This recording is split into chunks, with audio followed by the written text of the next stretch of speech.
ये लोग जितना भी ये झूठा काम कर रहे उसके लिए किधर तो भी न्याय जिंदा है करके हम लोग को आज स्टे मिला है। और बाकी जिधर तक वो लोग को जाने का था, जो भी अत्याचार करने का था उन्होंने किया।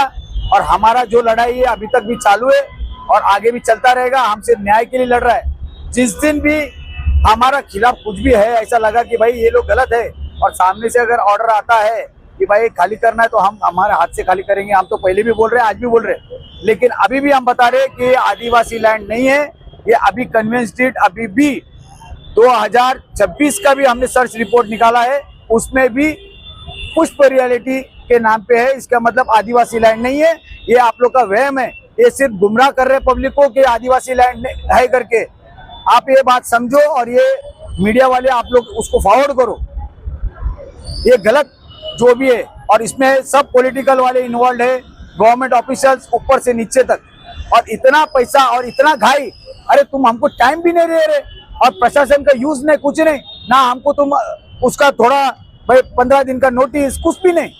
और कोई गवर्नमेंट ऑफिशियल नहीं, बाहर का तुम गुंडा लाके उनको बाउंसर लोग का ड्रेस पहना के पुलिस का बंदोबस्त लेके। अच्छा, पुलिस का बंदोबस्त लिए ला, वो मेरे पास कॉपी है जिसमें सिक्का मारेला है। दूसरा बात, बाद में वो लोग ने बोला कि भाई इलीगल होता है, ये क्या है भाई, तुम 112 पे कॉल करो, हम आके तुमको मदद करेंगे। मतलब हम 112 पे कॉल करने का हमारा मदद के लिए, तो भाई साहब आप लोग 112 पे डिपेंड मत रहो।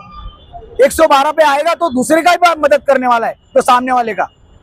हमारा पास ऐसा हो चुका है, हम 112 पे कॉल कर रहे, भाई हमारे पे गुनाह हो रहा है, यहाँ पे हमको उठा के फेंक रहे, मार रहे, और आके वो सामने वाला उनको मदद कर रहा है, तो इस पे न्याय कहाँ बोला जाएगा। तो सामने वाला जज है, ऊपर वाला बैठा है, हमको न्याय मिलेगा, ये हमको आज मालूम पड़ा। अभी फिलहाल तो हमको मंडे तक मिला है। मंडे को प्रॉपर हियरिंग होएगा। आज क्या घाई था तो उन्होंने बोला भाई तब तक के लिए तो प्रॉपर मेरे को सुनना है दोनों बाजू से, तो उनको टाइम लगने ही वाला है। हमारा भी वकील बात करेंगे, उनका भी रहेगा, और जो भी न्याय वहां से मिलेगा उसके लिए हम कबूल है। अगर इवन हाईकोर्ट भी बोलता है भाई तोड़ो, तो बोलेगा नहीं जाओ निकालो उनको भाई, वो भी टाइम देगा ना भाई। तुम और आगे जाओ, 15 दिन का तुमको नोटिस देगा, कुछ तो देगा कि नहीं। और ये क्या मतलब तोडा तो बस चल पडो। आतमध्ये त्यांनी काय लिहिलंय का, हे माझा हातीत पडत नाही, मी याच्यात काही निर्णय देऊ शकत नाही, टीएमसी MRTB मार्फत तुम्ही कारवाई करा। आणि नंतर लास्टला ते लिहून देतात की तुम्ही स्वतः काढून घ्या। याचा अर्थ काय? स्वतः म्हणजे काय, तुम्ही गला कापा, पाय कापा आणि बाहेर काढा त्यांना मारून। त्या मागणी आहे आम्हाला या जागेवर जो काय मोबत कोणी बिल्डर असला तरी आमचा त्याचा विरोध नाही। आमचं म्हणणं आहे काय, सर्वांना तुम्ही बसवा, जे काय त्यांचा लीगल जागा जे काय द्यायचं आहे त्यांचं एग्रीमेंट बनवा कायदेशीर। तुमचं डेव्हलपमेंटला आमचं काही हरकत नाही। आम्ही 50-60 वर्षापासून आहे, तुम्ही डायरेक्ट उचलून आम्हाला बाहेर फेकताय, इल्लीगल काही बोलता। पेपर वर्क आहे आमचा, ग्रामपंचायत पासून आमचा अधिकृत आहे म्हणून आमच्याकडे पेपर आहे। त्यांनी एक्साइज डिपार्टमेंटला टाकलाय, तिकडनं त्यांना व्यवस्थित रिपोर्ट गेलेला आहे। सर्वांचं रॉंग असलं तर मानतो, फक्त तहसीलदार लिहून देतोय का आम्हाला काढून टाका, तर काहीतरी कुठेतरी। अच्छा, त्यांनी पण टाइम द्यायला पाहिजे। तुम्ही 15 दिवस जावा अपीलला, पुढे जावा, ताबडतोब म्हणजे तुम्ही रस्त्यावर जा, मरा। पावसात कारवाई चालू आहे, परवा दिवशी पाऊस होता। हे न्याय नाही, फक्त आमचं म्हणणं आहे प्रशासन व्यवस्थित काय विचार करावा। बिल्डर जरी इन्व्हॉल्व असेल तो आम्हाला बसवावा, सर्वांना न्याय द्यावा। जागा त्याच्याबद्दल मोबदला काय देणार आहे आम्ही तयार आहे बसायला, आमचा विरोध नाही। पण हे जर इल्लीगल वे आहे, फक्त आमचं म्हणणं आहे मीडियाला तुम्ही व्यवस्थित आम्हाला सपोर्ट करा, न्याय आम्हाला मिळवायला पाहिजे।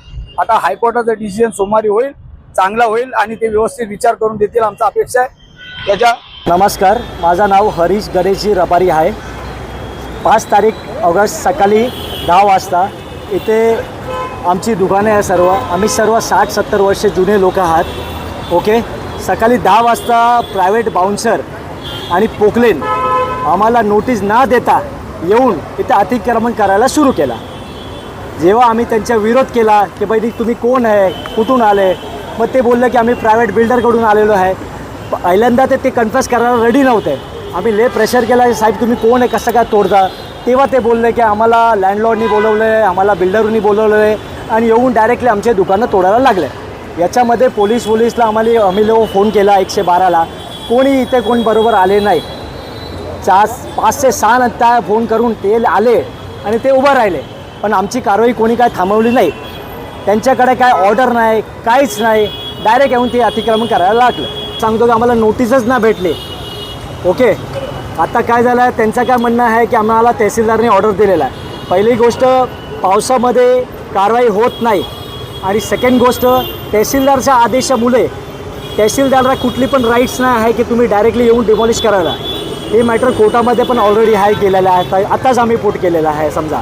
पण तहसीलदारला कोणच राईट नाही की ते येऊन अशा ते डायरेक्ट कारवाई करायला सांगितलं. त्यांनी काय ऑर्डर काढलं आहे, मी तुम्हाला ऑर्डर पण सर्व वाचून दाखवतो.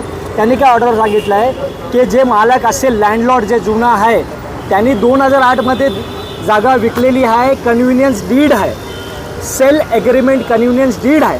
आता जागा त्यांच्या नावावर नाही बोलत आहे, तरी पण आमच्यावर हे गुंडागिरी आणि दादागिरी झालेली आहे. आता हे सर्व ऑलरेडी स्ट्रक्चर त्यांच्या दुकानाचं पूर्ण तोडून टाकलेलं आहे. हे सर्व फालतूगिरी इथं चालू आहे. हीच मागणी आहे कोर्टाकडून किंवा सर्व तहसीलदार हे सर्व की तुम्ही डायरेक्टली ऑर्डर दिला नाही, तुम्ही पोलीस प्रोटेक्शन पाडला नाही, आम्हाला तुम्ही नोटीस दिला नाही, तुम्हाला महानगरपालिकेला तुम्हाला सांगायला पाहिजे, महानगरपालिका येऊन कारवाई करायला पाहिजे. पण हाईच नाही, काही असं काय हाईच नाही. तेव्हा तुम्ही डायरेक्टली लँडलॉर्ड किंवा जो जुना लँडलॉर्ड आदिवासी त्यांना तुम्ही राईट्स दिले की तुम्ही स्वतःहून काढून घ्या, जे की पेपर ते पुष्प रिलेटिव्ह त्यांच्या बिल्डरच्या नावावर बोलतो आहे. पण हे कुठला नियम झाला तुमचा? आपला हा म्हणणं आहे, आपला सरकार आणि सर्व प्रशासनाला हात जोडून विनंती आहे की आमचे जे स्ट्रक्चर पाडले आहे, आम्हीचं पेपर बघा, तुम्ही पूर्ण क्लिअर बघा, कोर्टाकडे कोर्टाकडून ऑर्डर आलं की आम्ही स्वतःहून जागा खाली करण्यात देणार, हा आमचा विषय. इथले रहिवासी आहोत, 60-70 वर्षापासून आम्ही इथं राहत होतो. त्यांनी न सांगता आम्हाला डिमॉलिश केलं सगळं इथून तिथंपर्यंत आणि बाउन्सर बोलवून आम्हाला मारलं त्या दिवशी परवा. हमारा सामान था दुकान के अंदर, उसने सारा सामान खराब कर दिया. अरे ये क्या नियम कायदा कानून है? हमारा ससुर जो है वो 60 साल पहले यहाँ आके यहाँ बनाया, खरीद कर बनाया ज़मीन, और हम लोग आज दूसरी तीसरी चौथी पीढ़ी चल रही है हमारी, हम लोग यहाँ रह रहे हैं और किसी के साथ इतना अन्याय हो रहा है. 1972चं ॲग्रीमेंट आहे हे बघा,